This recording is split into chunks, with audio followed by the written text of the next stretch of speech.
Hola, bienvenidos a su tercera estación, Trascendiendo el conocimiento. Aquí vamos a consolidar el aprendizaje adquirido. ¿Sabías que la reparación del daño a las víctimas es un derecho humano en México? Hoy hablaremos sobre el caso de Sherlyn Mariel Pérez y cómo se aplicó la reparación integral del daño en su caso de feminicidio. Acompáñame a conocer el caso. Bueno, aquí le platicamos de la historia escalofriante del feminicidio de Sherlyn, una joven de Ecatepec a quien asesinaron en su casa. Un hombre trepó por uno de los postes, el techo, y cuando se metió le quitó la vida. El presunto feminicida, ¿qué cree? Ya fue detenido. Mi hija era una persona muy alegre. Ella no se metía con nadie. Realmente su único delito de mi hija fue fijarse en la persona equivocada. Haber terminado el noviazgo que sostenía con Jesús Antonio N., de 19 años de edad, detonó en el feminicidio de Sherlyn Mariel Pérez, de 17 años, ocurrido el pasado 13 de julio en Ecatepec, Estado de México. Las cámaras de seguridad se encontraban grabando la actividad que ocurría en la calle Pirámides de la colonia San Pedro Jalostoc. En la imagen se aprecia cómo Jesús Antonio caminaba de un lado a otro. El sujeto buscaba ingresar al domicilio de su expareja. Luego de varios minutos, el hombre subió por un poste y entró a la casa.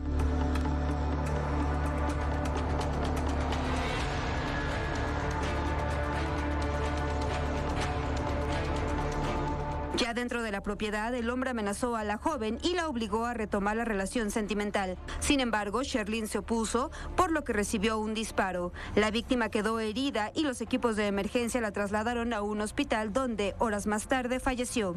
El presunto feminicida huyó del lugar a bordo de una motocicleta. La Fiscalía Mexiquense comenzó con las investigaciones y los agentes localizaron el arma que utilizó el supuesto agresor dentro de un baño público de una ruta de transporte, así como la moto. Los labores de inteligencia llevaron a los policías hasta Nuevo Laredo, Tamaulipas, donde cumplimentaron una orden de aprehensión en contra de Jesús Antonio por la presunta comisión del delito de homicidio. En el caso de Sherlyn, el juez ordenó una compensación de 123,220 pesos por daño moral y 269,851 pesos por el daño material. Pero, ¿esto es suficiente? Es importante conocer los aspectos que causa el daño, para posteriormente analizar su reparación integral. En esta lámina que te muestro, se establece el daño y su daño material e inmaterial. Esto de acuerdo a los criterios de la Corte Interamericana sobre Derechos Humanos. Así, la Corte Interamericana establece que el daño material se divide en daño emergente, lucro cesante y daño al patrimonio familiar. El daño emergente es aquel gasto económico que realiza la víctima o sus familiares inmediatamente después de la comisión del hecho victimizante. El lucro cesante es aquello que deja de percibir precisamente por la comisión del delito. Y el daño patrimonial es todo aquello que afecta al patrimonio de la familia. Por su parte, el daño inmaterial, hablamos de un daño moral y un daño psicológico. Es decir, el daño material podemos entender aquella afectación a sus principios o valores de la persona. Y por su parte, el daño psicológico, sus afectaciones psicoemocionales. El daño físico es la pérdida de alguna parte del cuerpo o su disminución en su funcionamiento.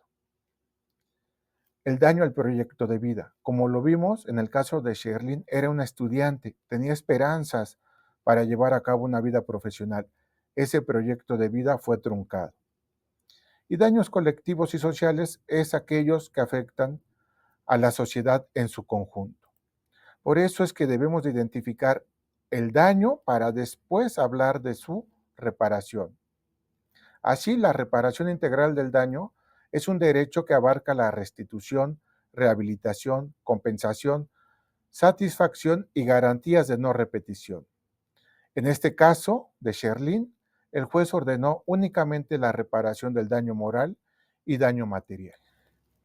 Te invito a que consultes y estudies las fuentes de información que te acompañan en esta presentación. Ahí vas a encontrar todo lo relacionado al tema de reparación integral del daño, así como los movimientos y documentos que apoyan a las víctimas. También vas a encontrar información suficiente sobre el caso de Sherlyn. Una vez que hayas hecho esto, te invito a reflexionar sobre las siguientes preguntas. ¿Cómo crees que se puede mejorar el proceso de reparación del daño a las víctimas en México? ¿Qué papel pueden jugar los organismos internacionales en la protección de las víctimas?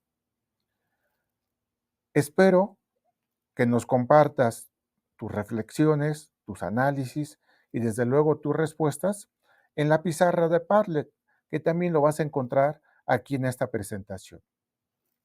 Agradezco su atención y espero sus comentarios en la pizarra. Nos vemos en la siguiente clase. Juntos podemos aprender y contribuir a una mejor y más justa sociedad.